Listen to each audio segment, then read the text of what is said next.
Let's move on now to the Jacksonville Jaguars 2023 season prediction video, where we break down all of the Jacksonville Jaguars games and go over what we think their floor and ceiling might be come the end of the season. But before we do that, if you have not already, be sure to subscribe to the channel and ring the bell to get notified whenever we create new content. Ryan and I, we have a goal of getting to 2,000 subs by the start of the NFL season, and that means a bunch more content will be coming out between now and September 7th, including a prediction video for every single NFL team. So if you want to see those videos and also see all of the videos from our season-long competition where we will predict, make videos on every single NFL game, be sure to subscribe to the channel and also ring the bell to get notified. And Ryan, let's get into it here. As I mentioned, we went over every single Jaguars game. And if we think that they won or lost, or if we thought it was too close to call, we made it a tie.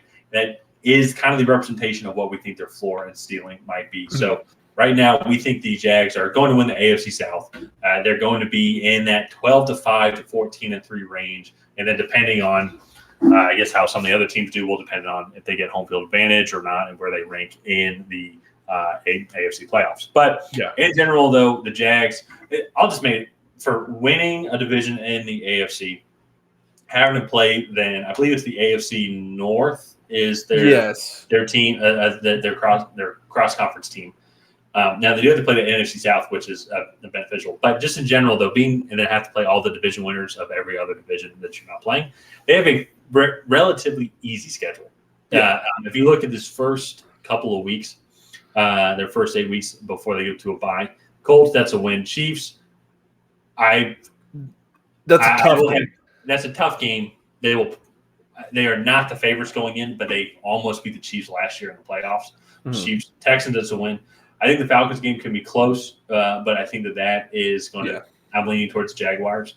Same with the Bills. I'm leaning towards the Jags on that one. Colts, they have a huge advantage in that week because Buffalo has to play Miami that Sunday before. And then the next Sunday, they have to fly to England and then play Jacksonville. And that's just a really tough situation, especially when you look at the week before. That game will probably come down to whoever has more playmakers. That's usually how those long weeks go. And Jags have a lot of playmakers now. Yeah. They have a lot of playmakers. So, but then they go Colts, Saints. I think both of those should be wins. And then a tough game against Pittsburgh. Then they go into a bye. At worst, I think they're going to be 6-2 heading into their bye. Yeah. And then they have a tough little stretch when they come back from their bye. And then they actually have a relatively, if I remember correctly, relatively easy schedule. To close it out. To end of the year. They're better than the Browns. Tough game against the Ravens. I think the Ravens can match up somewhat well against them, especially with how quick they are and how well they can run the ball. But then Bucs, that's a win. Panthers, that's a win. Titans, that should be a win, depending on how well the Titans do. Couple of tough games there in the middle with the Niners and then the Bengals. But in general, though, Jags do not have a tough schedule, especially for winning the division last year. No, that's getting to play two non-playoff teams in your last 3 weeks is going to be huge. And then the Titans will probably not be a playoff team just because for them to be a playoff team, they'll probably have to win the division. And Jacksonville, I think, is going to win the division. I don't think Tennessee is going to be really competing for a wild card.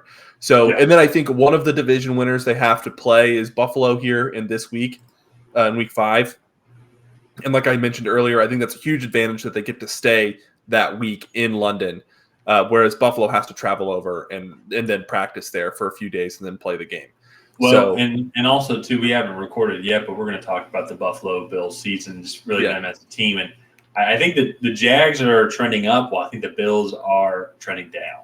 Yeah. And so I think that game's going to be much closer and potentially even lopsided than people might initially expect. But the Jags have a good schedule, and imagine them, too, if you do have home field advantage, if they're able to get that coming into the season or coming into the playoffs, that's huge. I have to go down and play in Florida in January. It's a lot better than having to go up to Kansas City in January. Or Cincinnati or Buffalo or anywhere else. So, and the Jags have the team to do it. I really like Trevor Lawrence and what he could potentially do here now in his junior season. Calvin Ridley, by all accounts, has been playing well. And then there's not too much pressure on him because Christian Kirk is still, in my opinion, the number one guy. Yeah. So he's going to have, I think, a lot of softer coverages, and he can still show his explosive ability, let alone the fact that, too, they have Zay Jones, Evan Ingram. Yeah, they have Travis Etienne now in the backfield. Tank Bigsby keeps seem like his role is going to keep growing. Like this team, skill position player-wise, is just stacked. And so if they can, one thing, they will need to ride Cam Robinson's suspension for the first 6 years. That will definitely be an X factor. But to be fair, in those first 6 games, they don't really play teams that have elite pass rushes, right? Like, I think the Colts actually might have the best pass rush of those 6 teams. Other than that, it's the Chiefs, who lost their 2 starting edge rushers from last year, the Texans, who are young on that defensive line, the Falcons. Grady Jarrett is really the biggest problem, and he's more of an interior rusher, and he won't threaten the tackles as much as like an elite edge rusher. And then the Bills, I think that defense is going pretty solid. Von Miller could have a field day. He could, but he's also 33 coming off an ACL tear. So, like, there's some question marks there. So, if he was going to get a 6-game suspension, I think this is a good gauntlet of teams to be playing. I say gauntlet as in a row, not as There's a good sippy cup of teams. It's a better sequence of teams. I can think of a much worse team or teams. So let's go ahead and wrap up this video here. If you guys have not already, please go ahead and like and subscribe. Leave a comment down below on what you think the Jaguars record is going to be in 2023. And other than that, we will see you guys next time.